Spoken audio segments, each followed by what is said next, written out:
Good morning, Mikeys. Good morning, Misty. Hello. Happy Moon Day to ya. Happy Monday to you. You know what? Monday to you. Monday. Happy Monday to you. Should we just call in sick today and watch TV instead? You know, I would like that. Yeah? Yeah. What do you want to watch? It's like not anything on HBO, probably. I was going to say you'd probably watch maybe The Sopranos, and I'd watch Sex and the City. I realized last night life's too short to watch something twice. Nuh-uh. That is not true. That's my policy. We just had that conversation because I think I'm going to start watching my yearly viewing of The West Wing again. Well, I'm going to watch The East Wing for the first time. Today, which is not on HBO. Not actually a show called The East Wing. Today we're talking about HBO, the history, facts, and shows that have come along since its inception in the early 70s. The early 70s. Home box office is today's topic, right after we snap our hands. Are we ready to begin? Good morning! My name is Misty. Come on, Ike, it's time. We would be honored if you would join us. The greatest adventure of all time. We just become best friends. Yep. Come on, let's get in character. What are you waiting for, huh? Oh, come on! All right. All right. So, HBO. yeah, we're doing this because this was the day that HBO launched Home Box Office. Today, HBO has 130 million subscribers worldwide and a presence in at least 1/3 of all American homes. But it started with 365 households in the Pennsylvania area when it originally started and debuted in 1972. 360, huh? 365. Wow. Yeah. What kind of shows can you make with $10 a month Right? times 360? That's interesting. Right? Yep. So basically, they started off with the same number of homes as we have episodes. Yes, that's correct. Interesting. Yeah. Did you know that it was originally called The Green Channel? What? I mean, That's a dumb name. TGC, it doesn't have the same ring as HBO. No. Why? Kicking off this list, which I'm on thethings.com. Kicking off this list is the fact that HBO was originally called The Green Channel. Cable television advocate Charles Dolan realized, we've said his name a bunch on this show, I think, realized that there was a market for a premium station offering movies and sporting events. And after they got an investment from Time Inc., The Green Channel was renamed to Home Box Office so that viewers would better understand what it offers. Interesting. So, yeah, they just wanted to show that they were going to have movies and sporting events and special stuff. Mm-hmm. It's a box office at home. And that's why you have to have a separate box for it. Yeah. No, box office is where you get your tickets. I was like, So, HBO beamed their first live sporting event in 1972. It was a New York Rangers versus the Vancouver Canucks hockey game.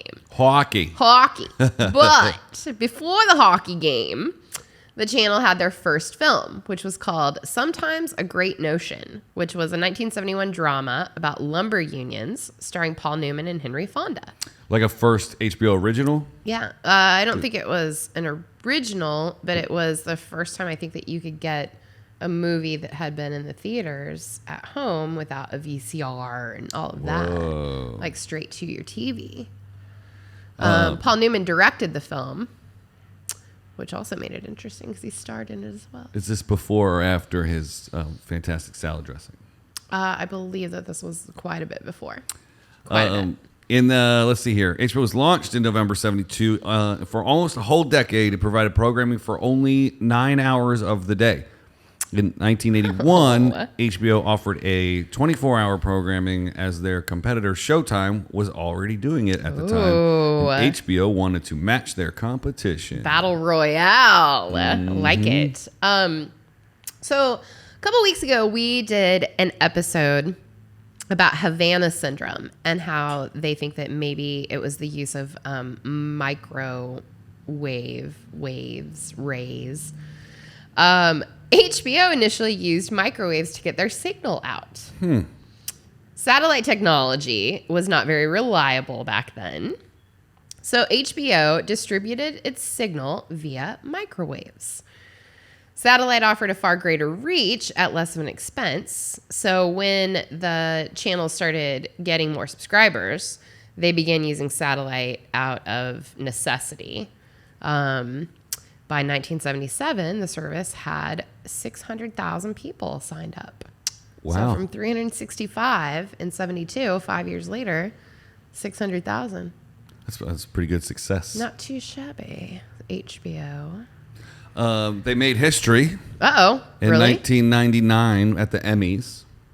Okay. HBO wrote history with their crime drama, The Sopranos, as no cable drama had ever been nominated for a Best Drama Series Emmy until The Sopranos premiered in 1999. Pretty cool. In 1999. Season of The Sopranos.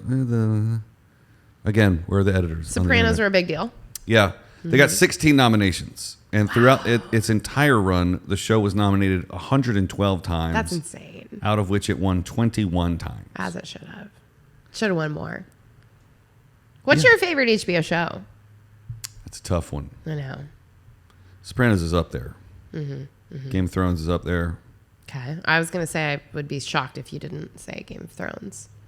I'm sure there's something I'm forgetting. I mean, obviously mine as a me is Sex and the City. Yeah. I just finished with The White Lotus, which is one of their newest. Is that any good? It's so good. Yeah? Yes. I like Steve Zahn. He's so fantastic in this. Yeah.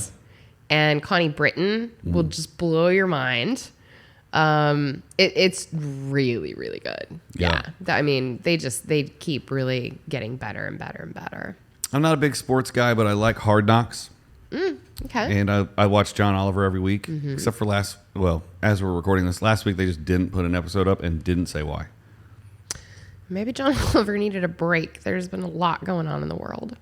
He did, however, I think he's moving back to his set from the Blue Void that he was recording. This is months ago, guys. This is boring. Right. Did you know that they tried to have a spinoff? An HBO spinoff channel? Well, don't they have like 5 versions of it? HBO, like... Yes, but the initial first spinoff was a bomb. Oh, really?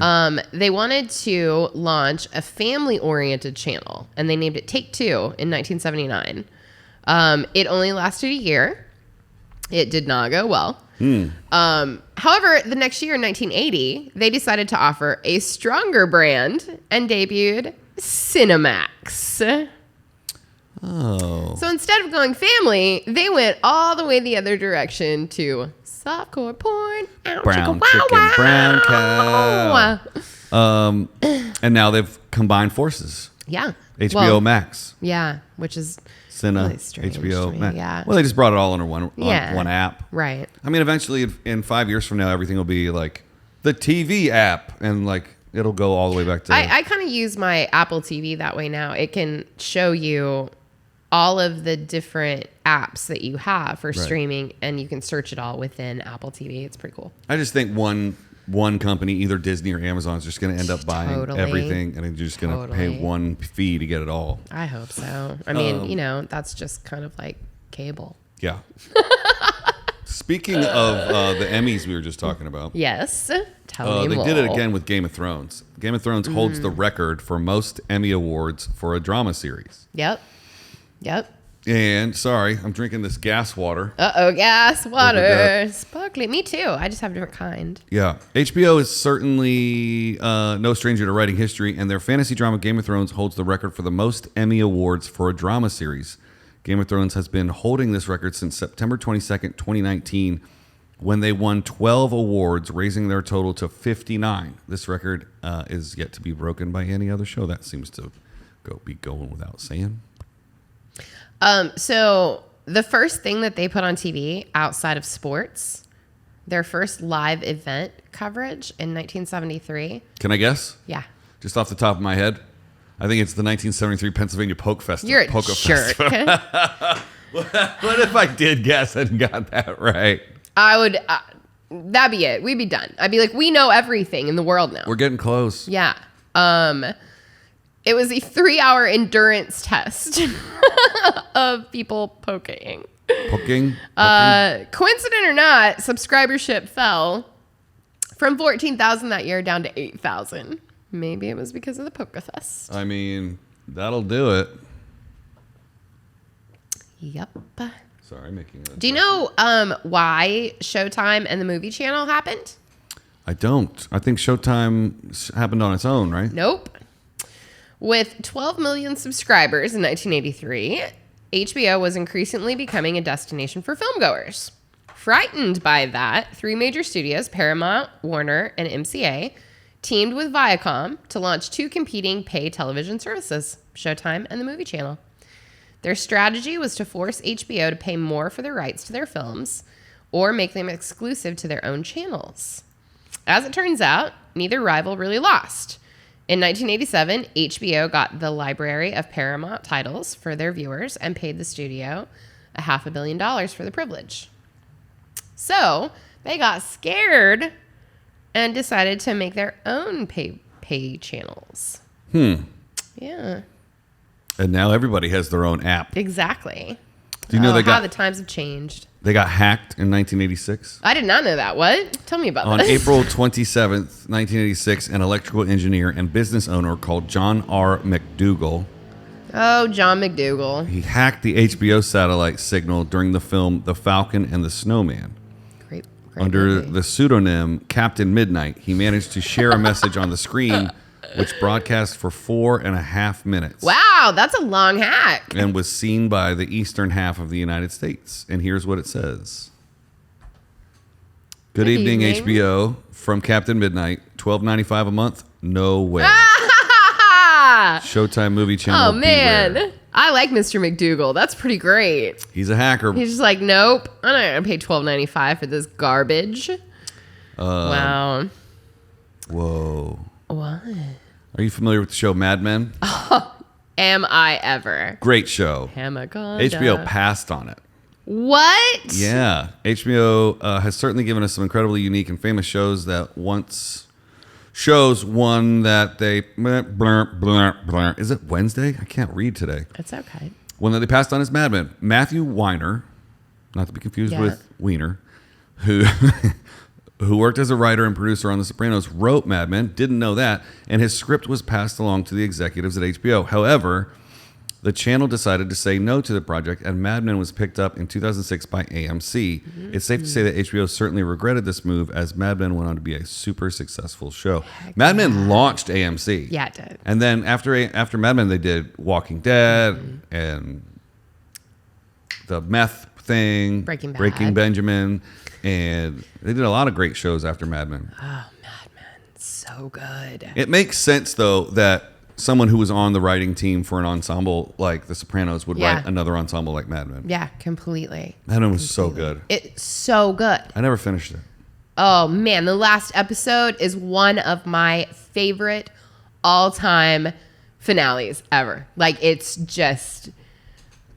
incredible. Do you want me to tell you? No. Okay. I've always thought I would go back and check it out. You need to go back and at least watch. Yeah. I just can't remember. It's the same with Walking Dead. I don't remember what season I left off on, and I'm like not. You know, you could skip all of that and actually just watch the finale and still understand it. You could. I promise. It's a great standalone episode. Yeah. Did you know that they dumped the original Game of Thrones pilot? They dumped it? Like they said, nope, that's not it. We're not airing it. Wow. They viewed footage of the 2009 pilot that was adapted from George R.R. Martin's fantasy saga. Mm-hmm. All the execs were unhappy with the results. So before nearly scrapping the entire series, they decided to reshoot the pilot, including a partial recast.